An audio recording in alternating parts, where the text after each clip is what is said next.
All right, so today we're going to be doing a deep dive into some music history. Okay. And we're going to be talking about this Congolese rumba hit. Okay. Called Mobali Malamu by Franco and TPOK Jazz. Cool. And we're going to be using a YouTube video from the Daateku channel as our source material for this. Great. So you might find yourself tapping your feet along to this one. Mm-hmm. It's a really catchy tune, but it actually gets into some pretty complex relationship dynamics. And from a perspective, you don't really hear that often. Interesting. So one thing that's interesting is that Franco and TPOK Jazz, they weren't afraid to touch on controversial topics at all. Yeah, they had a lot of songs that got them in hot water. Yeah.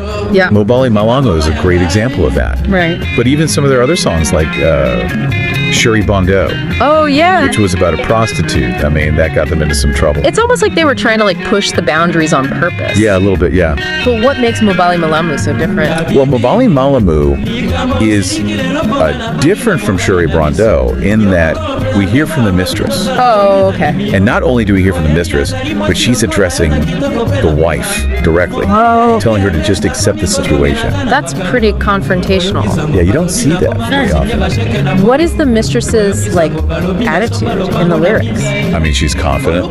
Really? Very confident, almost defiant. Wow. In one line, she says, I'm a woman like you and also equal to you in beauty. So she's not being meek or apologetic at all. Yeah. She's putting herself as an equal. So she's not trying to hide in the shadows. She's claiming her space. Exactly. Yeah. And there's also a real sense of pragmatism in her words, too. Oh, okay. There's a line where she sings, "Do not seek a quarrel with me. I do not like to mark my scars."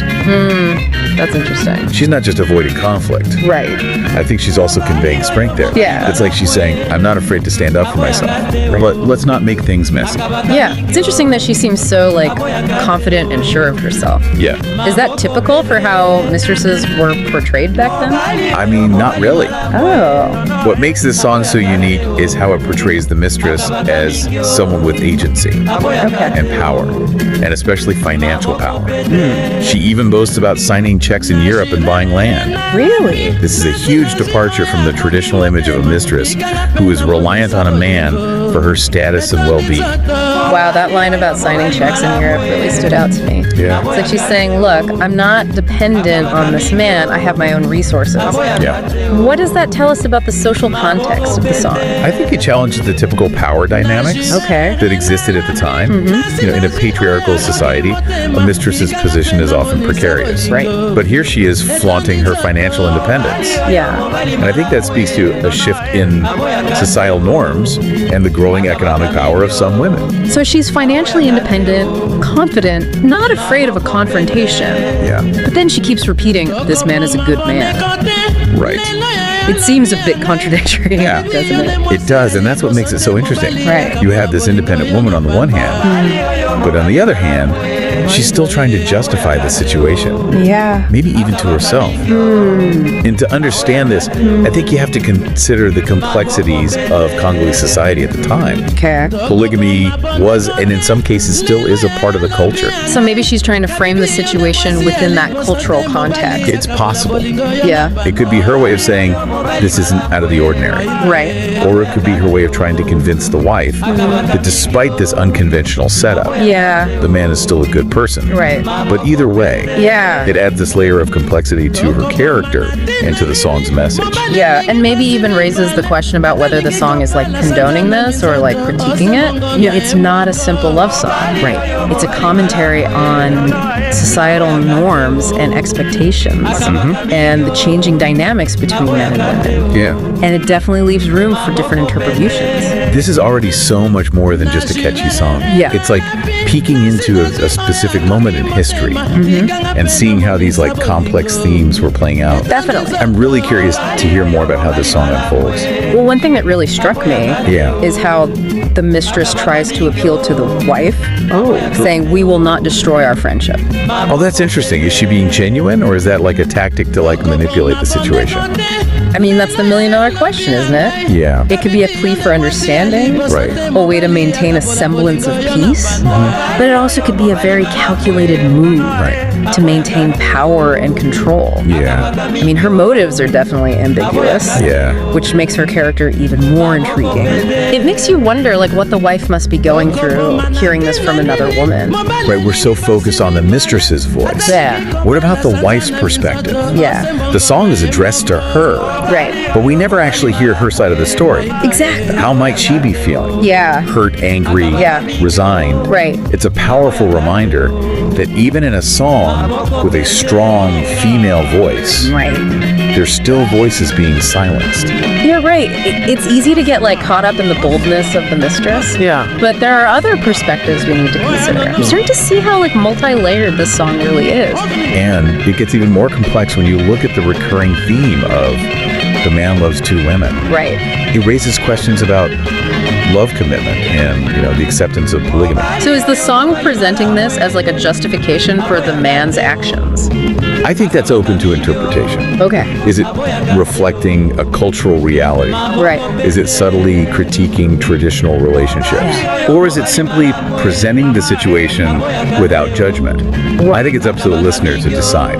I have to admit, I was completely taken aback by the final verse, where the mistress says, even if he wants to marry the moon and the stars, it is with his own money. Yeah. It almost feels like a sudden shift in tone. That line really ties back to her assertions of financial independence. Yeah. It's as if she's saying he can do whatever he wants. It doesn't affect me because I'm not relying on him. That's a powerful statement about like personal freedom, especially for a woman in that position. Absolutely. It almost makes her sound indifferent to the whole situation. Exactly. It adds a layer of defiance and self-determination. Yeah. She's not defined by this man or this relationship. Right. She has her own life, her own goals, and she's not afraid to assert them. Right. This goes way beyond the typical image of a mistress vying for attention or affection.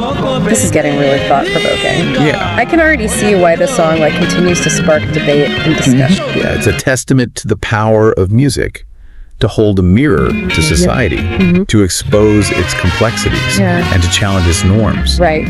And in this case, it does so with a rhythm that gets under your skin. Yeah. Speaking of rhythm, let's talk about the music itself. Oh, okay. Yeah, it's super catchy, but like, what exactly is Congolese rumba? Right. What are like some of the key elements that make this style so unique? Well, Congolese rumba, also known as soukous, is a vibrant and energetic genre that blends Cuban sun with Congolese musical traditions. Interesting. So you'll hear a lot of syncopated rhythms, guitar melodies that kind of weave in and out, and vocals that often tell stories, just like the one we're discussing in Mobali Malamu. Oh. It's music that's made for dancing. Yeah. But it also carries a lot of emotional weight. So the music itself is almost like another character in the story, adding to the drama and the complexity. Exactly. The pulsating rhythms create this sense of tension and release, mirroring the emotional ups and downs of the love triangle. Okay. And then the call and response between the vocals and the instruments almost feels like a conversation. Like the different perspectives are vying for attention. Okay, so we've got this like complex web of relationships, a defiant and independent mistress, a silent wife, and a man who's almost a mystery. Right. And it's all wrapped up in this infectious Congolese rimba sound. Yeah. I'm hooked. It's a great song. What else can you tell me about this musical time capsule?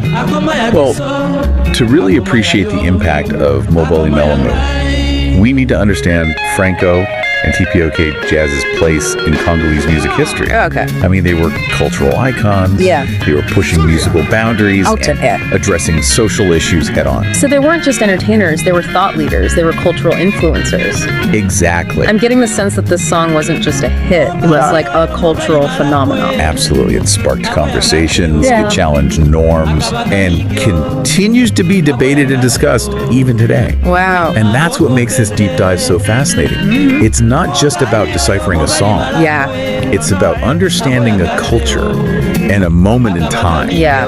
That's what I love about music, is it can transport you to a different place and time. Yeah. Make you think, feel, and question things that you never even thought about before. Totally. And Mobali Malamu seems to do all of that in spades. It does. Yeah. And remember, this song isn't just about a love triangle. Right. It's a reflection of a specific time and place, a society in transition, Yeah. where traditional values were being questioned and redefined. Right. So as we continue to unpack this song, Yeah. let's keep that broader context in mind. All right, let's keep digging. I'm ready to uncover more layers of this fascinating story. Okay.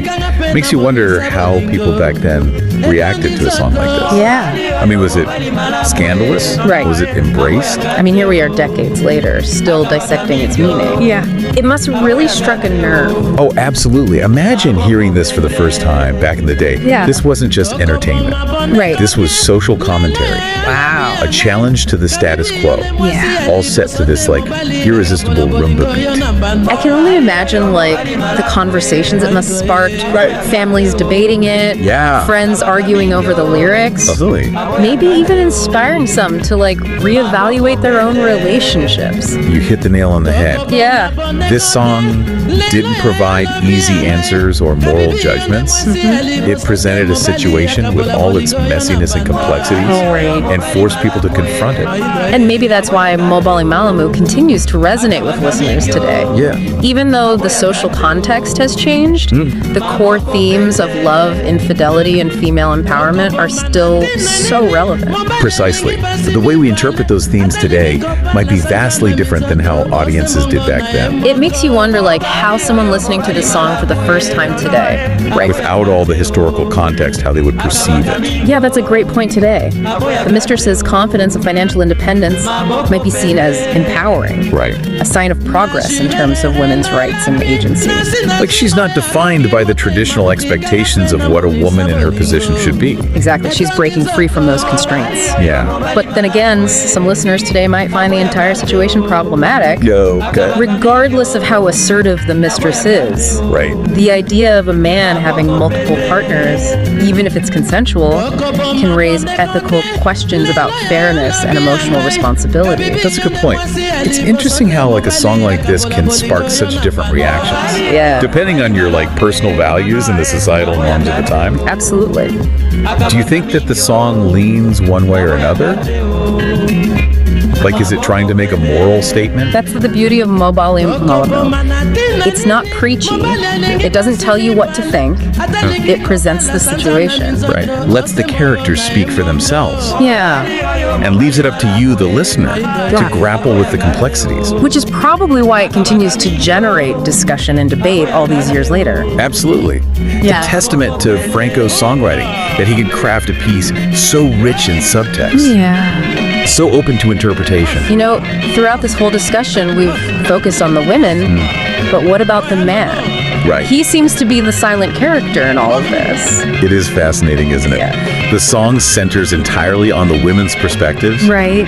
leaving the man's thoughts and feelings almost entirely unexplored. Exactly. It's like he's this ghost hovering in the background, allowing the women to take center stage and tell their stories. It makes you wonder what his motivations are. Yeah. Like what his justifications might be for his actions. Right. Is he oblivious to the drama he's causing? Or is he deliberately staying silent, letting the women fight it out amongst themselves? I mean, we can only speculate. But I think his silence speaks volumes about the power dynamics at play. Okay. Even though the mistress claims her independence, and even though the song is addressed to the wife, it's still the man who holds the ultimate power in the situation. Right. He's the one who's chosen to have multiple partners. Right. He's the one who dictates the terms of the relationships. It's almost as if by not giving him a voice, Yeah. the song is subtly critiquing that very power structure. Interesting. Like it's saying, look what happens when men are allowed to remain silent to avoid taking responsibility for their actions. That's a very insightful interpretation. Yeah. And it goes back to the idea that this song song is more than just a catchy tune. Right. It's a commentary on society, on gender roles, on the unspoken rules that govern relationships. Yeah.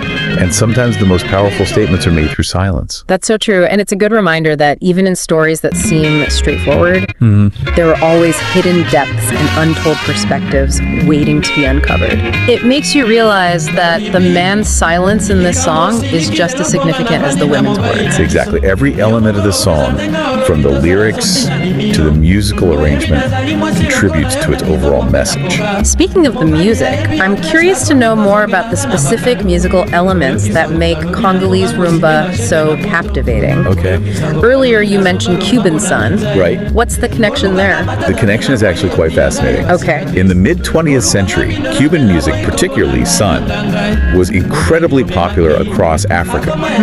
And Congolese musicians were inspired by its infectious rhythms and incorporated those elements into their own musical traditions, Okay. giving birth to Congolese rumba. So it's a fusion of styles, a blend of cultures. Exactly. Just like the society it reflects. Precisely. And that fusion is what makes Congolese rumba so unique and energetic. Right. You have these driving rhythms, often led by percussion instruments like the congas and the drums. Okay. Layered with intricate guitar melodies and call and response vocals that really get people moving.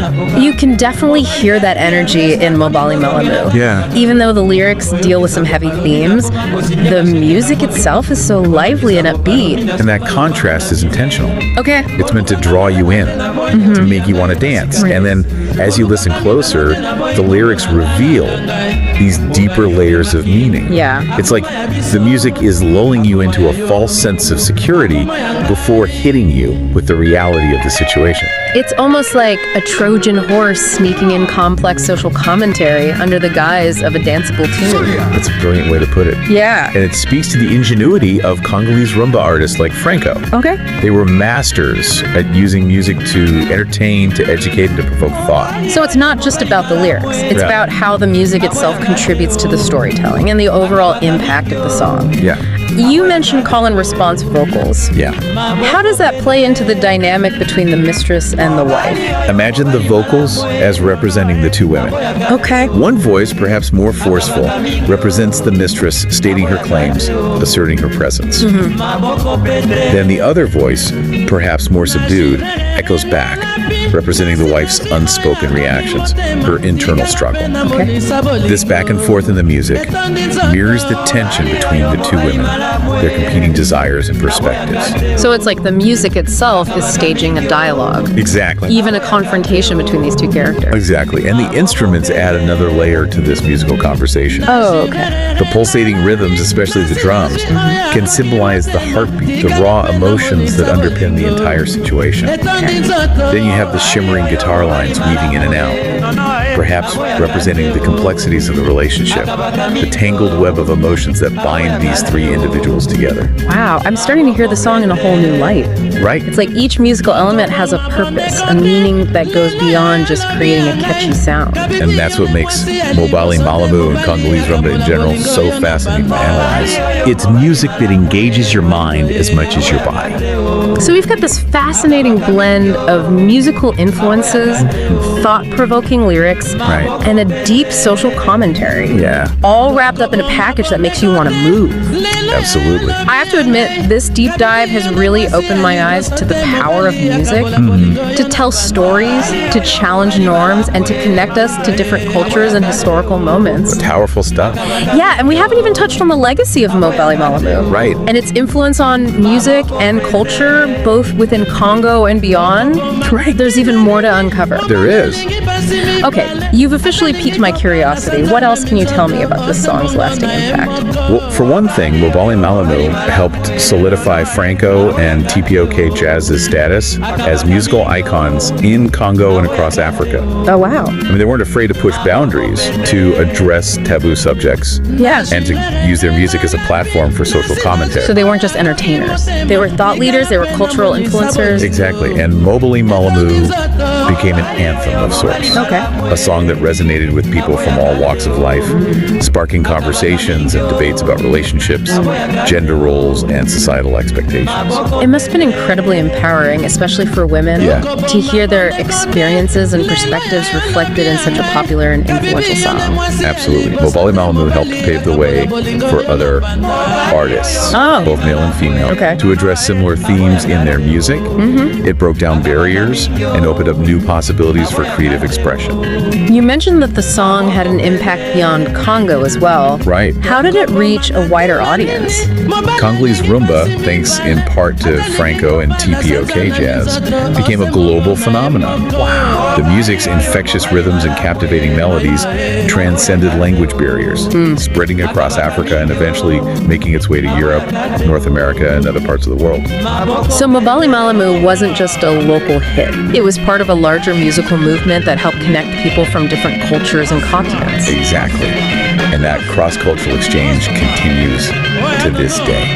Wow, that's incredible. Congolese rumba has influenced countless artists worldwide, and it's still enjoyed and celebrated by people from all backgrounds. It's amazing to think that this one song, born out of a specific cultural context, could have such a far-reaching impact. And that impact is still unfolding. Wow. Mobali Malamu continues to inspire new interpretations, remixes, and covers by contemporary artists. That's so cool. It's a testament to the song's enduring power and its ability to transcend time and place. It's like a musical seed that was planted decades ago and continues to sprout new life, new meanings, and new connections. Precisely. And that brings us to the heart of what makes this deep dive so fascinating. Yeah. It's not just about analyzing a song in isolation. Right. It's about understanding its place in a larger cultural narrative, its influence on the past, and its relevance to the present. So how does a song like Mobali Malamu speak to us today? What messages or insights can we glean from it, even though it was written in a different time and place? I think one of the most important takeaways is the importance of perspective. Okay. Mobali Malamu forces us to confront a situation from multiple angles. Yeah. To consider the voices of those who are often silenced or marginalized.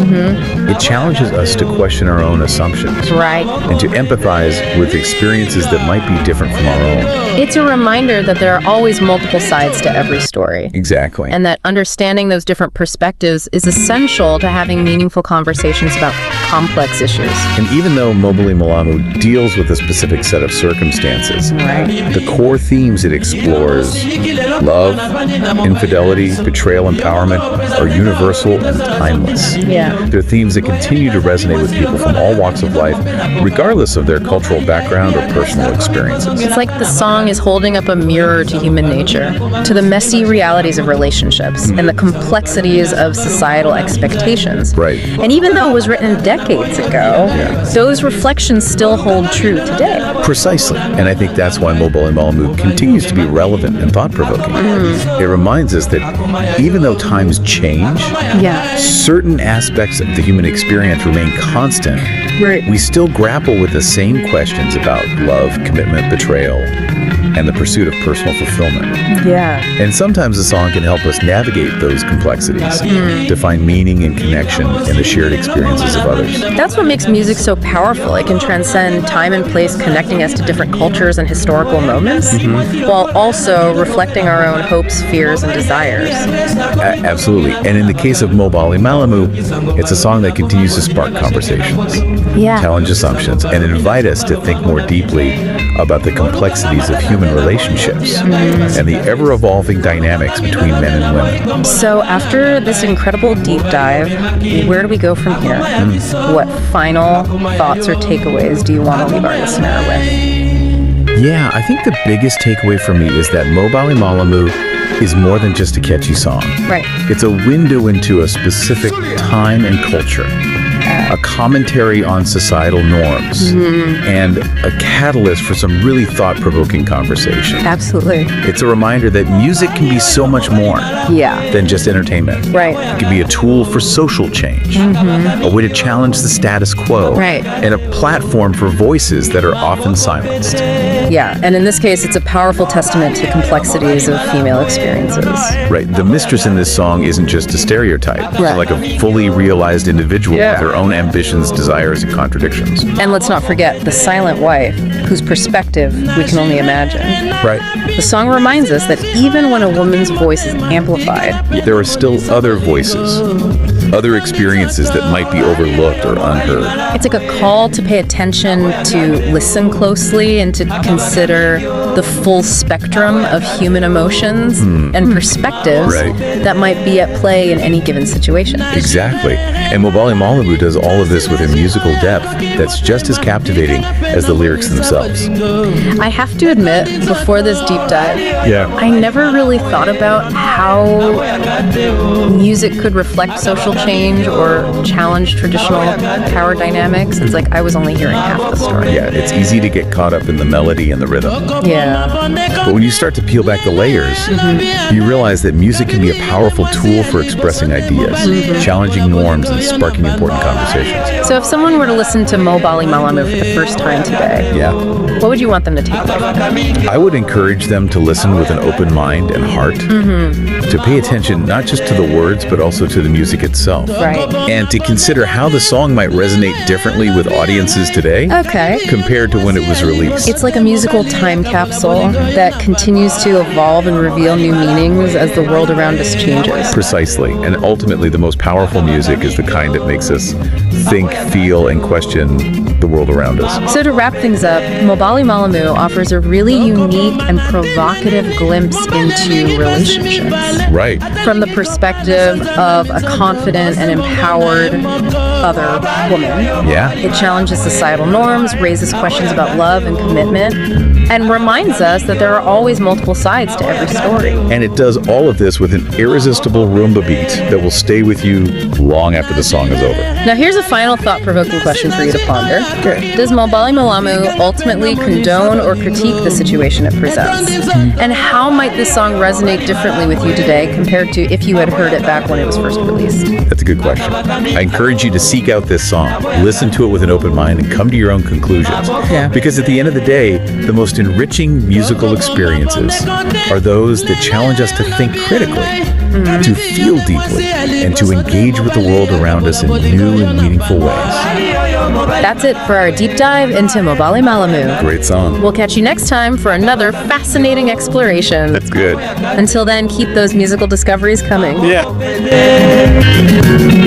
Tokobomana tina nini mobali alingi pasi mibale atalingi kopala sanza na minzoto osembongo na emboko mobali oyo mobali malamu maindo aboya kateo akabaka bigyo aboya kateo maboko pete